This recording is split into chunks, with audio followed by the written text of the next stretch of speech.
Sahabat Pijar TV, terima kasih sudah klik video YouTube ini.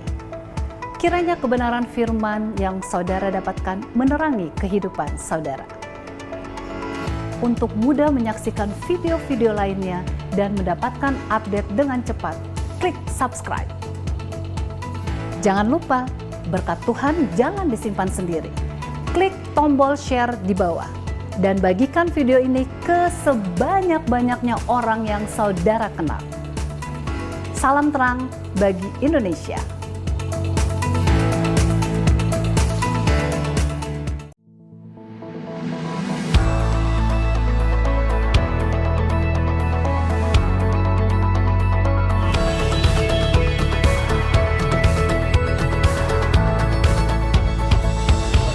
Shalom sahabat pijar. Rendah hati dan rendah diri merupakan dua hal yang jauh berbeda loh. Rendah hati sangat berkenan di mata Tuhan. Sedangkan rendah diri merupakan dosa di mata Tuhan. Loh, kenapa dosa? Karena rendah diri atau bahasa sehari-harinya itu adalah minder, itu merupakan sebuah perasaan yang menganggap bahwa kita bukan sebuah ciptaan yang berharga di mata Tuhan. Biasanya seorang yang rendah diri itu atau minder merasa dirinya tidak mampu, tidak berharga. Bahkan dia meragukan kuasa Tuhan yang sanggup memampukan dirinya untuk menghadapi tantangan, untuk menghadapi persoalan maupun pergumulan dalam hidupnya. Nah, kita bisa lihat ada beberapa tokoh Alkitab yang pernah rendah diri. Kita ambil contoh satu saja, yaitu Musa. Kalau saudara baca di dalam Keluaran 3 dan 4, di situ diceritakan bahwa ketika Allah Yahweh menampakkan diri kepada Musa dan memberikan satu tugas yang besar kepada Musa, yaitu membawa bangsa Israel keluar dari tanah Mesir. Ketika itu Musa menolak tugas yang Tuhan berikan kepada dia. Kenapa? Karena dia merasa tidak mampu untuk melakukan tugas tersebut. Pertanyaannya, kenapa Musa menolak perintah Tuhan tersebut? Karena dia merasa rendah diri atau minder. Di mana dia berpikir kalau dia tidak akan mampu melakukan tugas tersebut. Nah, pertanyaan selanjutnya, kenapa Musa merasa tidak sanggup untuk melaksanakan perintah Tuhan tersebut? Karena dia mengandalkan kekuatannya sendiri. Tidak ada di pikirannya bahwa kalau Tuhan akan memberikan kekuatan dan kemampuan dalam melakukan perintah tersebut. Nah, bagaimana dengan kita? Seberapa sering kita terjebak dalam pemikiran seperti Musa ini? Apalagi kalau kita punya kekurangan. Seberapa sering kita jatuh dalam dosa rendah diri. Kenapa seseorang merasa minder? Kalau kita lihat dari cerita Musa ini, Tuhan kan menyuruh Musa pada saat dia sedang dalam pelarian ke tanah Mesir. Ya kan? Saudara bisa baca di Keluaran 2 ayat 15. Karena sebelumnya Musa membunuh seorang Mesir. Dan Firaun itu ingin membunuh dia. Dia sudah dicap sebagai pembunuh oleh orang-orang sebangsanya. Nah, tuduhan inilah yang menghantui perasaannya sehingga Musa berkata, Tuhan, bagaimana mereka bisa percaya apa yang aku katakan, sedangkan aku saja dianggap seorang pembunuh. Nah, tuduhan ini membuat Musa tidak percaya diri. Tidak percaya diri inilah yang merupakan sumber keminderan seseorang. Tapi coba kita lihat apa yang dilakukan Tuhan. Tuhan memberikan tanda mujizat kepada Musa, supaya orang-orang Israel percaya kepada Musa. Nah, ada di dalam kisah Keluaran 4 ayat 2 dan seterusnya. Tapi lihat bagaimana respon Musa. Saking mindernya si Musa ini, dia masih aja ngeles dengan cari-cari alasan.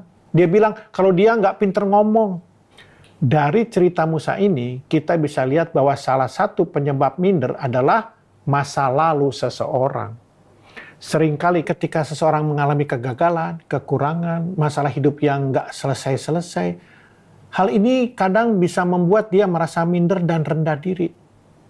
Nah, hal lain yang membuat seseorang bisa minder juga disebabkan karena sebuah kejadian di masa lalu. Misalnya apa? Pernah dilecehkan, direndahkan oleh orang lain. Atau mungkin pendidikan orang tua yang terlalu keras. Tidak pernah memberi kesempatan untuk berpendapat. Itu alasannya kenapa orang bisa minder. Nah, apa akibatnya ketika seseorang merasa minder? Orang yang merasa minder biasanya akan mengasihi dirinya sendiri.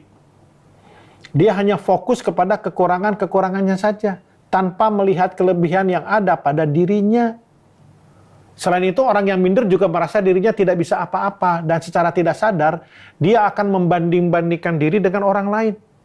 Nah, ini akan menimbulkan celah untuk iblis memasuki orang ini dengan iri hati. Orang yang minder juga akan salah dalam mengambil keputusan. Bahkan orang yang minder akan sulit masuk dalam ketaatan, karena dia meragukan kuasa Tuhan di dalam kehidupannya. Sehingga membuat dia tidak bisa dipakai untuk melakukan rencana Tuhan.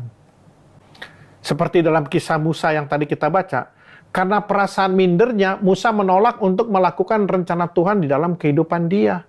Bahkan memberontak dia kepada Tuhan. Lalu bagaimana cara yang bisa kita lakukan agar kita bisa keluar dari perasaan minder ini? Yang pertama, miliki hubungan pribadi yang intim dengan Tuhan. Karena dengan membangun hubungan pribadi yang intim dengan Tuhan, kita bisa mengalami pengenalan yang benar akan Tuhan. Dan dari pengenalan yang benar akan Tuhan ini, kita pun bisa mengenal siapa sesungguhnya diri kita di hadapan Tuhan. Jadi kalau saudara mau tahu siapa diri saudara, baca Alkitab. Karena di dalam Alkitab, saudara bisa tahu kenapa saudara lahir, apa tujuan saudara dilahirkan, dan apa rencana Allah di dalam kehidupan saudara. Manusia itu adalah ciptaan Tuhan yang paling mulia loh, yang paling berharga dan dikasihi Tuhan. Masalahnya kadang kita tidak menyadari karena kita belum sungguh-sungguh memiliki hubungan pribadi yang dekat dengan Tuhan. Nah, kalau kita baca firman Tuhan di dalam Zakaria 2 ayat 8, di situ menggambarkan bahwa setiap manusia, setiap kita ini adalah biji mata Tuhan. Ini menunjukkan betapa berharganya, betapa dikasihinya kita oleh Tuhan.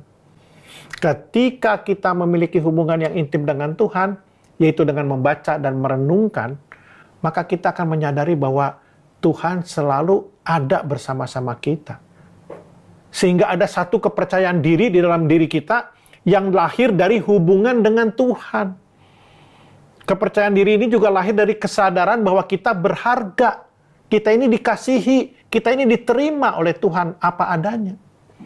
Lewat hubungan dengan Tuhan, kita pun mengerti apa rencana Tuhan lewat setiap kesulitan, tantangan, permasalahan, bahkan kekurangan kita. Yang membuat kita sebelumnya ingin menyerah. Nah, salah satu contohnya, banyak orang minder karena tidak memiliki anak, betul kan? Kenapa dia bisa minder? Karena dia tidak mengerti rencana Tuhan dalam kehidupan pernikahannya. Begitu juga dalam aspek lainnya, misalnya lahir dengan kecacatan tertentu. Ketika kita mengerti rancangan Allah dalam sebuah aspek kehidupan kita, baik itu aspek pernikahan, menemukan pasangan hidup, dalam usaha, pekerjaan maupun pelayanan, maka perasaan minder itu tidak akan mungkin bisa menguasai kita. Dan yang kedua, supaya kita keluar dari perasaan minder, yaitu kita harus selalu mengucap syukur. Ya, kalau kita lihat firman Tuhan dalam 1 Tesalonika 5 ayat 18, dikatakan, mengucap syukurlah dalam segala hal, sebab itulah yang dikehendaki Allah dalam Kristus Yesus bagi kamu. Kita akan bisa mengucap syukur dalam segala hal ketika kita mau melihat kekurangan, permasalahan, maupun tantangan hidup ini dari dimensi Allah dan bukan dari dimensi manusia. Ketika kita melihat semuanya dari dimensi Allah, maka kita akan memahami apa rencana Tuhan bagi kehidupan kita. Dan kita percaya bahwa itulah yang terbaik. Di balik setiap pergumulan yang kita alami, Allah tetap turut bekerja untuk mendatangkan kebaikan sesuai caranya Tuhan dan sesuai waktunya Tuhan. Saudara terkasih, kita adalah terang bagi Indonesia. Oleh karenanya, jaga terangmu. Tuhan Yesus memberkati.